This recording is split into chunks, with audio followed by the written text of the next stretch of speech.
Negotiation skill. Negotiation skill मतलब क्या होता है? बातचीत कौशल, है ना। सबसे पहले मैंने तुम लोगों को बताया है कि तुम लोगों को कन्विंसिंग पावर आनी चाहिए। कन्विंसिंग पावर मतलब अपने बात से दूसरे को कन्विंस करना, ठीक है। एक तो ये हो गया। दूसरा होता है किसी भी चीज को बातचीत करके सुलझा देना, है ना। काउंसलर वगैरह होते हैं वो क्या करते हैं? यही तो करते हैं, बातचीत करके किसी भी चीज को सुलझाना, ठीक है। अभी जैसे बात करें तो ये सभी लोग करते हैं, निगोशिएशन स्किल सबके अंदर होती भी है, लेकिन इसको परख नहीं पाते। जैसे एक एग्जांपल हम दे रहे हैं, जब आप लोग मार्केट जाते हो तो बार्गेनिंग करते हो। बार्गेनिंग क्या है? मोल भाव तो है, लेकिन ये निगोशिएशन स्किल का ही एक पार्ट है। मतलब बार्गेनिंग करके हम अपनी बात में उसको कन्विंस करते हैं। मतलब वो उसने अगर कोई चीज़ 1000 की बताई तो हम उसका रेट लगाते हैं सीधे 500 रुपये या 400 रुपये लगाते हैं। फिर धीरे धीरे करके क्या होता है कि आपस में बातचीत होकर सहमति हो जाती है, भैया चलो 600 में दे देते हैं, ना तुम्हारा ना मेरा, है ना। तो आपने उसको कन्विंस किया और उसने भी प्रॉफिट में ही बेच लिया, क्योंकि उसको पता है कि कोई भी कस्टमर आएगा तो हमसे क्या करेगा, कम कराएगा ही कराएगा। तो वो ऑलरेडी रेट बढ़ा के बताता है। जैसे उस दिन सूट वाला हुआ था, है ना, 600 बताया था, फिर वो 300 में दे दिया, ठीक है।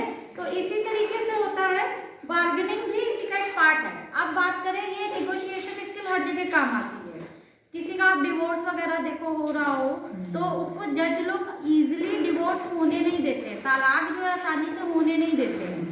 वो भी समझाते हैं, काउंसलिंग करते हैं, दोनों को बैठा बैठा के पुरानी यादें याद दिलाते हैं, है ना। बातचीत करके समझौता कराने की कोशिश करते हैं ताकि डिवोर्स ना हो, क्योंकि डिवोर्स सिर्फ दो लोगों के बीच में नहीं होता है कि सिर्फ हस्बैंड वाइफ के बीच में हो रहा है, दो परिवारों के बीच में हो जाता है। फिर बच्चे हैं तो उनकी लाइफ खराब होती है। हस्बैंड वाइफ को तो दिक्कत नहीं होती, चलो वो दूसरी शादी कर लेंगे, वो दूसरी शादी कर लेंगे, क्या वो बच्चों को प्यार मिल पाएगा ना, क्योंकि जो खुद के माँ बाप प्यार कर लेंगे वो दूसरा कोई शादी करके आएगा तो चाहे पिता हो चाहे माँ हो नहीं करेंगे। तो इसलिए जज लोग भी चाहते हैं कि किसी का घर ना टूटे, तो काउंसलर के पास भी भेज देते हैं और कभी कभी खुद ही समझाते हैं, ठीक है।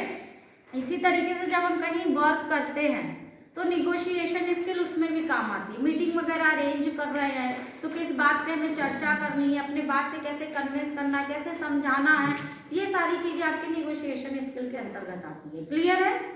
कुछ इसमें पूछना है?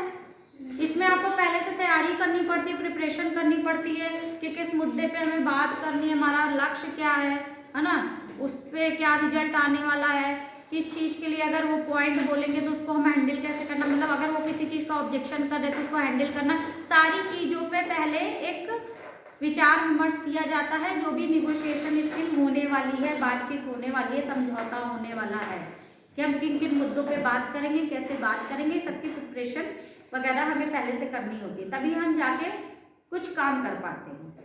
क्लियर है? जैसे तुम लोग देखते होगे टीवी वगैरह में देखे होगे, सीरियल वगैरह में दिखाता है ना कि कोई प्रोजेक्ट वगैरह तैयार किया जा रहा है, तो प्रोजेक्ट ऐसे ही नहीं मिल जाता है। प्रोजेक्ट देने के पहले गवर्नमेंट भी होती है या कोई बड़ी कंपनियां भी होती है, प्रोजेक्ट तभी देती है जब वो जानती है कि आप इसको कैसे हैंडल कर पाओगे कि नहीं, आपका प्रेजेंटेशन कितना अच्छा है, आप अपने बात से कैसे कन्विंस कर लेते, तब जाके कहीं प्रोजेक्ट मिलता है। तो ये निगोशिएशन स्किल ये सारी चीज़ों में आपके काम आती है। क्लियर है? समझ में आ